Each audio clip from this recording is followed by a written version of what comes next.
네, 안녕하세요. 혁신과 창업 오늘 이병태 교수님 나오셨습니다. 안녕하세요, 교수님. 예, 안녕하세요.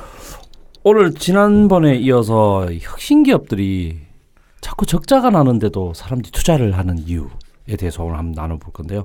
사실 우리나라의 쿠팡 매번 적자라고 하지만 손정희 회장이 1조를 투자했다고 하는데 손정희 회장이 뭐 쿠팡을 인수하기 위한 거다 뭐 이런 얘기도 나오고 있어요. 왜 이런 기업들이 자꾸 쿠팡이 적자가 나는 이유가 뭐라고 생각하세요? 창업을 하면 초기에 적자들을 많이 내거든요. 근데 이제 적자의 기준을 아마 사업하시는 분들, 기업하고 일반인들하고 조금 혼돈이 있을 수 있어요. 네. 자, 제가 식당을 하나 열었다. 그래서 식당을 하나 열으니까 첫 번에 인테리어하고 그래서 1억이 들어갔다. 네네. 그 다음에 이제 매달 매출이 일어났겠죠. 식당을 팔아서. 그래서 종업원 월급 주고 뭐 세금 전기세 내고 뭐 이랬더니 200만 원씩 남는다. 네. 그러면 보통 사람들은 이게 이제 이익이 남았다 이렇게 생각하실 수가 있잖아요. 근데 그 1억 인테리어 한 돈은 언젠가는 회수를 해야지 되는 거잖아요. 그죠? 예. 그래서 일반 기업에서는 이렇게 고정자산이 투자가 많이 들어가면 그거를 매년 이제 한 5년 쓴다. 뭐 어떤 거는 건물 같으면 20년 쓴다.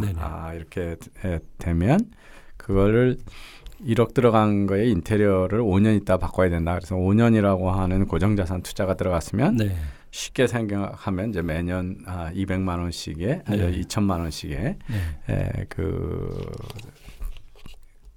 비용이 들어가는다. 이게 이제 우리가 감가상각비라고 그러잖아요.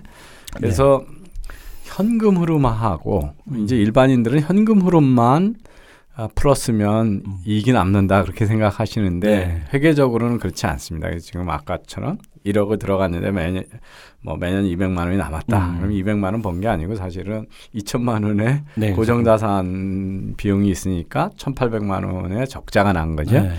그렇지만 이제 현금 흐름은 200만 원 플러스죠. 이미 1억 원은 들어가 버린 돈이고. 그래서 기업들의 회계에서 적자라고 하는 건 현금 흐름의 적자냐 아니냐가 있을 수가 있고요. 우리가 그냥 기업을 안 하시는 분들이 적자나냐 하는 거하고 생각이 좀 다를 수 있습니다. 그래서 근데 초기에 기업들은 이렇게 시설 투자가 많이 들어간다든지, 뭐 쿠팡 같은 데도 시설 투자가 많이 없겠지만 시스템을 개발해야 되잖아요, 그죠? 그 다음에 뭐 택배 차량을 많이 사거나 리스를 해야 되잖아요. 그래서 초기에 어마어마한 고정자산 투자가 들어가면 그것 때문에 이제 그 감가상각을 하고 나면 적자 폭이 큰 것처럼 나타나죠. 그래서 큰 기업을 하려고 그러면 초기에 기반을 다지는데 많은 투자가 일어납니다. 그거는 뭐 고정자산 투자만 있는 게 아니고 고객을 확보하고 마케팅하는 데 돈이 어마어마하게 들어가거든요. 그래서 여긴 뭐 스타트업은 홍보가 생명이니까요. 그 아마존 같은 경우에 초기에 이제 다들 동네에서 책 사다가 아마존이라는 온라인에서 책을 산다는 게 낯설고 있는지도 잘 모르잖아요. 지금은 다 익숙해졌지만. 그래서 고객을 하나 유치하려면 비용이 많이 듭니다. 광고도 많이 되고 막 구글 같은 데다 검색 광고도 내고 심한 경우에는 뭐 한 사람을 소개해서 들어오면 소개해 준 사람한테 뭐 10불을 주고 이래서 그거를 이제 고객 획득 비용이라고 그러고 우리 보통 마케팅 비용이라고 그러거든요. 근데 아마존이 고객을 한 명 데려오는데 얼마를 초기에 돈을 쓰냐면 한 40불 이상이 들어가요. 한 명당. 그래서 우리가 그런데 책을 팔아서 40불을 이익을 남기려면 책이 마진이 적잖아요. 그리고 1년에 그렇게 많이 책을 안 사잖아요. 그러니까 고객 하나 확보하는데 한 돈을 회수하는데 4년이 걸려요. 그러니까 1년에 한 사람한테 책을 잘 팔아봐야 10불도 못 남기는 거거든요.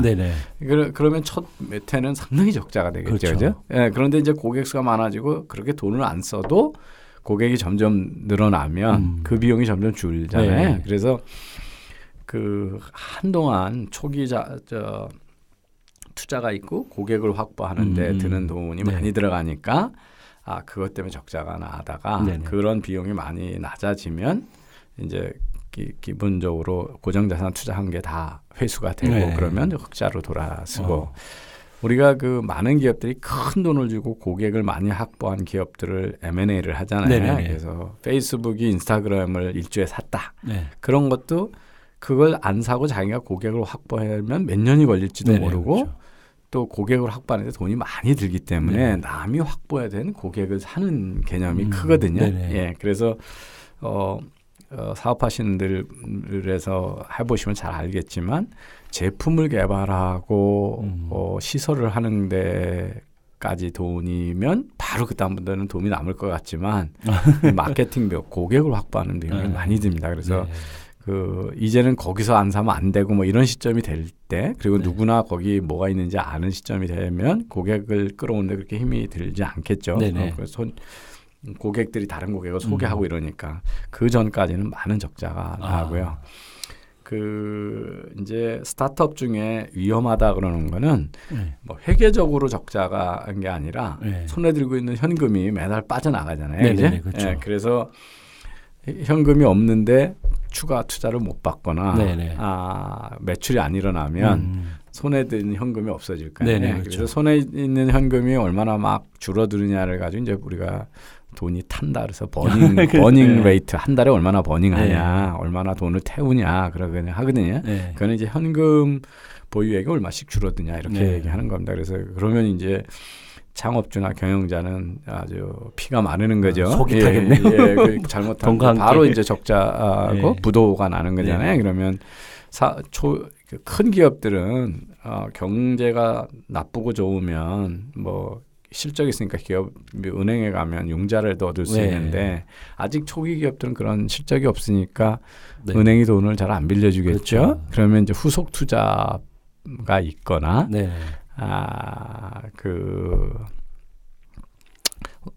빨리 매출이 일어나야 되는 거죠. 그거를도 없으면 이제 창업주가 자기 개인의 막 담보를 내고 돈을 빌려다가 넣고 아니면 뭐 처갓집 돈도 가져오고 그러다가 이제 온 집안이 망하는 거고 그런 경우에 CEO들한테 막 개인한테 다 원래 기업이 빌리는 돈인데도 불구하고 그 기업주한테 그 사장한테 담보를 요구하고 그 기업이 못 갚으면 이 보증금은 CEO가 갚아라 이렇게 돼서 우리나라에서 많은 경우에 기업이 망했을 때 CEO가 신용불량이 되는 경우가 그런 경우입니다. 그러니까 자금 조달을 개인의 신용으로 빌려다가 회사에다 집어넣는 경우죠. 제 주변도 꽤 많습니다. 그래서 사실은 외국의 이제 선진 금융이 발달한 데서는 그렇게 안 하죠. 그렇게 하면 개인의 상이 상당히 이 사업하려다가 아주 인생 실패로 가잖아요. 그래서 딴 데서는 사업을 하고 나면 그게 잘 정리해서 그 배운 거 가지고 또 하고 이러면 그게 실패가 아니라 경험이 되는데 신용불량자가 되면 경험이 되는 게 아니죠. 인생 실패로 이어지는 거거든요. 그래서 젊은 분들이 이 캐시플로우라고 그러죠. 현금 흐름을 잘 봐야 되고 그 현금 흐름이 너무 낮아지기 전에 빨리 대안을 마련할 수 있어야 되고 안타깝지만 그 대안이 없을 땐 빨리 접는 것도 훌륭한 일이거든요. 그래서 우리가 적자를 할 때 적자가 뭘 뜻하는지를 좀 제대로 이해할 필요가 있습니다. 그거를 분석을 해주는 데가 따로 없죠, 우리나라에. 그 CEO가 되면 제일 중요한 게 재무제표를 볼 줄 아는 겁니다. 그러니까 자기의 재무 상황이 어떻게 되냐. 그거는 뭐 개인도 가장이 되면 똑같잖아요. 그렇죠? 그렇죠. 그래서 언제 자녀가 커서 중학교 등록금을 만들어 갈지 뭐 이걸 알고 재무 관리를 해야 그렇죠. 자기 소득 관리를 하고 그래야 되기 때문에 그때 CEO의 첫 번째 자격은 사실은 재무 상태를 정확히 보는 거거든요. 그래서 사업하기 전에 그런 교육을 받으셔야 되는 거죠. 그래서 가끔 제가 아까 전에 얘기하다가 우리나라는 사실 이제 개인인데 이제 보증이나 이런 걸 요구를 하는데 사실 그런 부분이 도덕적 해이 만약에 이제 우리나라 해외에서는 그런 게 다 벤처 투자자들한테 이제 투자자가 뭐 투자를 해가지고 날린 돈이니까 그렇다 치더라도 우리나라는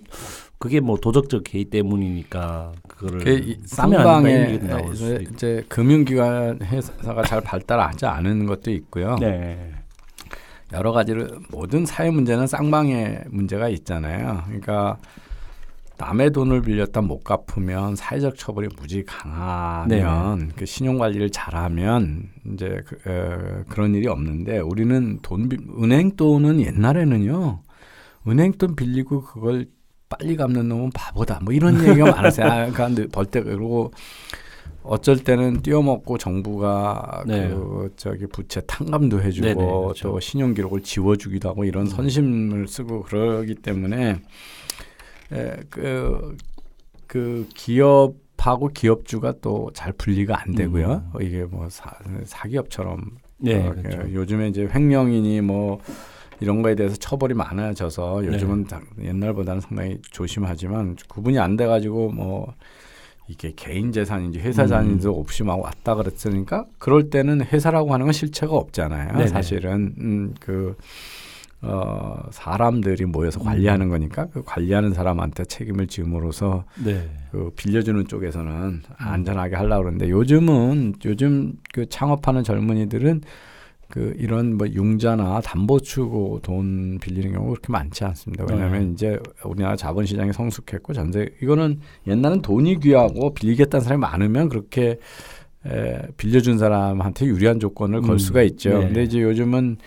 뭐 진짜 좋은 사업이면 외국에서 와서 투자하겠다는 사람도 많고 벤처 네. 캐피탈리스트 많고 뭐 크라우드 펀딩을 했대고 네. 요즘 유행하는 코인을 만들어서 ICO도 했대고 그러니까 다른 대안이 많기 때문에 돈 빌려주는 쪽도 그렇게 큰 소리를 칠 수가 없는 거죠. 그렇죠. 그래서 그쪽도 경쟁을 하니까요. 네. 그래서 더 빌려주려고 경쟁하더라고요. 예, 그래서 이게 옛날하고 사정이 많이 달라졌는데 네. 우리 사회 인식이나 언론에서는 툭하면 우리 마치 자본이 없어서 돈 빌릴 데가 없어서 사업을 못하는 것처럼 그렇게 인식하는 경우가 많습니다. 그래서 그건 사실 옛날 얘기거든요. 예. 네, 좀 전에 아마존 얘기를 하셨는데 사실 아마존은 이게 매출 흑자인데도 적자 내는 이유가 계속 투자를 한다는. 얘가 그냥 책방만 계속 하거나 한 사업만 했으면 그렇죠. 흑자가 어마어마하게 날 텐데요. 한 3년에 하나씩 몇십조 단위의 새로운 사업을 새로 갖다 붙이거든요. 그러면 거기에 초기 투자가 많이 들어갈 거 아니에요. 그래서 초기 투자 많이 들어가니까 투자된 걸 아까처럼 감가상각을 하면 적자가 많이 비용이 많이 발생한 거로 돼 있으니까 기존 사업에서 나는 흑자를 다 없애버려서 그러고 나면 사실은 법인세 하나도 안 내면서 하는 건데 사업이 다양한 산업에 이게 아마존이 들어가면 원래 이제 책방에다가 다른 책방 거의 망했잖아요. 그 다음에 이제 아마존이 뭐 웹 서비스 들어가면 다른 쪽 하는 주가가 떨어지고 또 아마존이 뭐 물류도 하죠. 그래가지고 그러고 뭐 오프라인에서 월마트하고 지금 경쟁하고 있죠. 홀푸드 사가지고 그 식품점 오프라인을 하죠. 그러면 이제 다른 쪽에 어마어마한 큰 경쟁자가 나니까 경쟁자들 주가가 뚝뚝 떨어집니다. 그래서 그걸 아마존아이징 한다고 그러거든요. 그 산업에 들어오면 어떤 아마존이 들어오면 다른 산업에 막 큰 그 산업에 이제 새로운 경쟁자가 들어오고 들어가면 그냥 곧바로 막 미국에서 시장 점유율 1위로 뛰거든요. 그 정도 아마존 힘이 크니까. 그래서 주주들은 너무 좋아하죠. 왜냐하면 적자가 나도 즐거워하는. 이익이 나서 배당하는 방법이 있는데 그 이익으로 훨씬 큰 사업들을 계속 벌이니까 미래의 성장 가치가 높다고 그래서 계속 주가가 올라가니까 주식의 그 투자 수익률이 좋으니까 아무도 그걸 다 지지하고 있는 거죠. 그래서 사실은 거의 흑자를 내본 적이 없습니다. 근데 보통 그 아마존도 그렇고 페이스북도 그렇고 구글도 그렇고 1년에 몇십 개씩의 M&A를 하잖아요. 그러니까 남은 돈 가지고 그렇게 투자도 많이 하고 계열사도 많이 갖고 새로운 사업에 많이 들어가니까 재무제표상으로는 흑자가 아닙니다. 근데 기존 사업만 띄어서 보면 상당한 흑자죠. 야, 이제 참 그것도 재밌는 얘기 같습니다. 지난번에 우버 얘기를 했는데 우버는 계속 적자예요. 예. 그러니까 이런 그 소위 플랫폼 사업자들은요, 제일 중요한 게 고객을 완전히 그 많이 키워놔야 되거든요. 그러니까 우리 지내놓고 보면 우리나라에서 싸이월드가 1위 업자였는데 그보다 훨씬 큰 페이스북이 들어오는 순간 그냥 흔적없이 사라졌잖아요. 그래서 그 이런 온라인 플랫폼 사업은 유이한테 자리가 잘 없어요. 이가 쓸 자리가. 그러니까 우버는 자기가 들어간 시장에서 무조건 1등이 될 만큼 첫 번에 고객을 확보하는 게 최우선이거든요. 고객을 확보하는데 최우선이니까 초기에 이제 어마어마한 마케팅 비용을 쓰죠. 대표적인 게 이제 그 가서 디디 추싱한테 지긴 했지만 중국에서도 디디 추싱이 먼저 고객을 많이 확보하고 있으니까 기사들하고 또 우버를 타는 사람한테 탑승료 수수료의 뭐 90%를 되돌려주고 그러니까 거의 돈을 안 내고 타게끔 해서 1년에 몇 조 원의 그 마케팅비를 했는데 그 고객 확보에 실패해서 디디 추싱한테 졌죠. 그러니까 2위를 할 바엔 차라리 그냥 팔아버리자는 왜냐하면 기회가 잘 없으니까. 그래서 2등이 되면 우리 그 많은 메신저 있는데 다 한 개만 쓰잖아요, 그죠? 왜냐하면 친구들이 다 그거 쓰고 있기 때문에 그렇죠. 다른 거 쓰기 되게 힘들거든요. 그래서 이런 경우에 고객 확보를 해서 시장의 지배적인 사업자가 되는 게 이제 생존 가능성이 되게 중요하기 때문에 이런 특징이 있는 사업은 그 초기에 고객 확보하는데 어마어마한 돈을 씁니다. 그래서 그렇고요. 개발 비용도 또 많이 들고요. 그렇죠. 이 혁신 기업이란 게 무조건 흑자가 좋은 건 아닌. 아니 흑자가 좋은데 단기적으로 흑자 내려고 장기적으로 봤을 때 망하면 안 되잖아요. 그렇죠. 그런데 장기적인 생존이라고 하는 거는 시장의 지배력을 얼마나 빨리 조기 확보하냐, 시장 점유율을 얼마나 조기 확보하냐, 그리고 온라인으로 하는 사업들은 대개 2등한테 기회가 잘 없어서 1등의 지배적인 위치를 구하는 게 되게 중요해서 그렇게 됩니다. 근데 요즘 요거 뭐 자료가 하나 있긴 한데요. 이게 삼성전자 해외 타법인 출자를 한 다음에 이게 신문에서 이렇게 나온 건데요. 이게 무엇을 의미하는지 모르겠는데 하여튼 뭐 다 적자다 이렇게 얘기를 해서 삼성전자는 투자를 다 실패했다 이걸 보고 싶었나 봐요. 근데 이게 뭐 저도 이걸 뭐 어떻게 해석해야 될까 싶은 생각인데 교수님 어떻게 이거는 어떻게 그러니까 우리 해외 법인의 M&A를 할 때요. 돈을 벌려고 투자를 하는 건 이게 M&A도 아니죠. 이게 출자잖아요. 그렇죠. 보면 여기 보시면 자료 중에 그 1% 지분 가지고 있는 거 있고 2%, 3% 많잖아요. 최고 많은 지분이 여기 보면 한 17.88%잖아요. 그래서 2, 3% 같은 것들은 그러니까 이렇게 대기업들이 어떤 때 전략적 투자를 할 때 그러니까 투자자를 우리가 보통 전략적 투자하고 재무적 투자자라고 그러거든요. 전략적 투자는 돈을 버는 거 외에 다른 목적이 있어서 투자하는 경우예요. 그게 뭐냐면 기술 같은 걸 전수받거나 같이 뭐 제품을 개발하거나 이런 거거든요. 그래서 여기에 소액 하는 거에 뭐 1,500억이나 그러니까 1,500억도 아니죠. 150. 3억, 30억 뭐 그런 거잖아요. 이게 30억, 15억 이걸 투자해 가지고 삼성전자가 돈을 벌겠다고 했을 리가 없죠. 그렇죠? 그러니까 이것들은 여기 투자 금액을 보면 거의 다 이게 아마 전략적 투자할 겁니다. 기술이나 아니면 그러니까 자기네가 좋은 제품을 만들려면 그 새로운 기술들이 계속 TV에도 들어가야 되고 스마트폰에도 들어가야 되잖아요. 그래서 제가 볼 때는 이것들을 뭐 기술도 전수받고 투자한 것에서 돈을 벌으면 더 좋겠죠. 그렇죠. 근데 투자 목적은 기업들은 다양하다. 그런 걸 인식하고 이거는 신문 같은 데서 만약에 이걸 가지고 투자를 실패했다 이렇게 얘기를 하면 너무 단순하게 본 거다. 뭐 우리나라 신문이 다 단순한데. 그래서 이거를 지금 뭐 전부 30억에서 뭐 20억 투자한 거니까 아주 작은 금액이잖아요. 그렇죠. 삼성전자는 뭐 표시도 안 나는 돈이죠. 그래서 이걸 가지고 적자니까. 그리고 이게 이제 세상에 지금 있어서 돈 잘 벌고 오래된 기업 같으면 삼성전자가 투자할 이유가 없죠. 그렇죠. 왜냐하면 이게 다 신생 기업이고 새로운 남이 못 가지고 있는 기술을 가지고 있으니까 네네. 이게 다 초기 기업들일 거거든요. 그러니까 이 기업들이 적자 나는 게 대부분은 일반적인 현상이어서 네. 이렇게 뭐 여기 지금 이제 인수해서 길어봐야 3년 이렇잖아요. 네, 그렇죠. 3년, 2년짜리, 1년짜리인데 네네.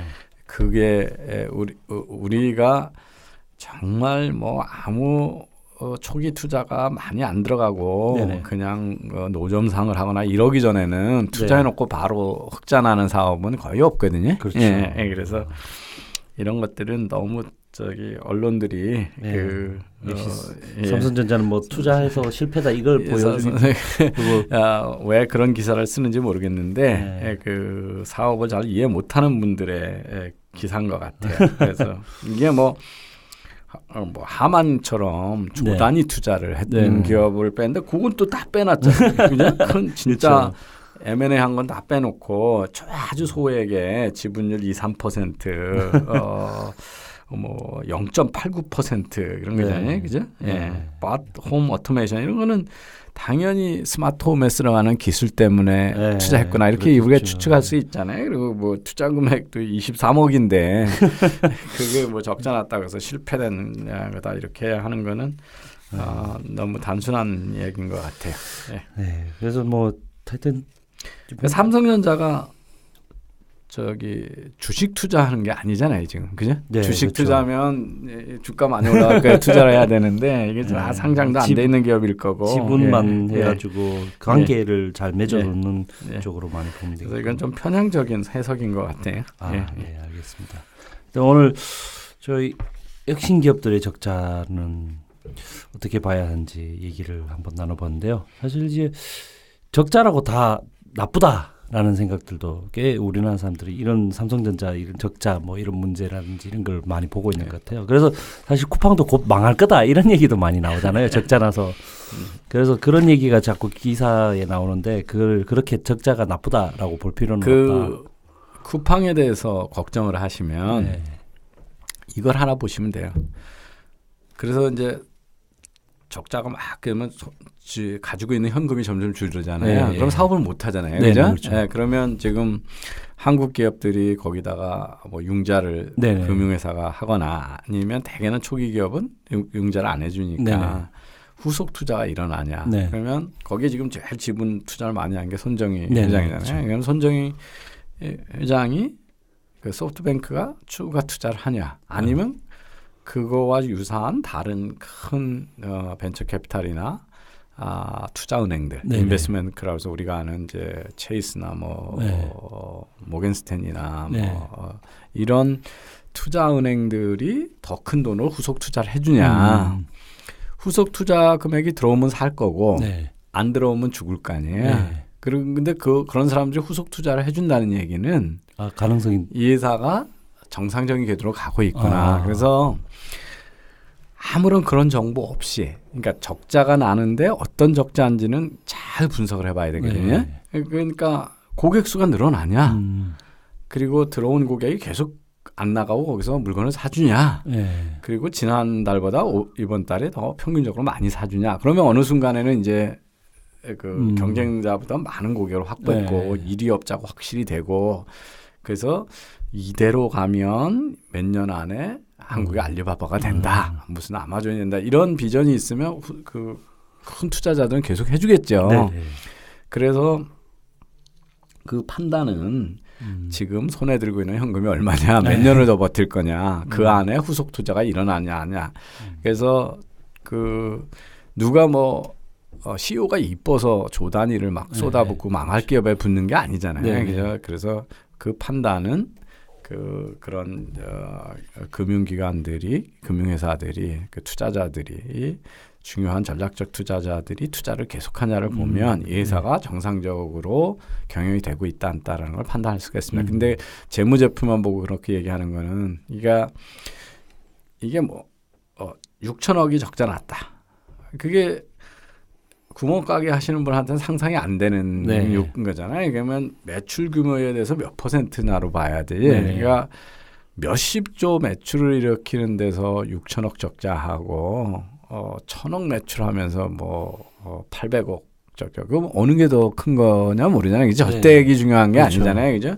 자기가 가지고 있는 현금에 비해서 얼마만큼 적자냐. 그리고 한 달에 얼마씩 그 돈이 정말 줄어드냐. 버닝 레이시 어떻게 되냐. 그거보다 더 중요한 거는 그래서 전략적 투자자가 빨리 접으라 그러는지 더 투자를 더 이제 이걸 보시고 판단하셔야 됩니다. 예. 개인적으로 이번에 쿠팡하고 뭐 택배 회사가 같이 둘이 이렇게 택배를 저한테 가져오는데요.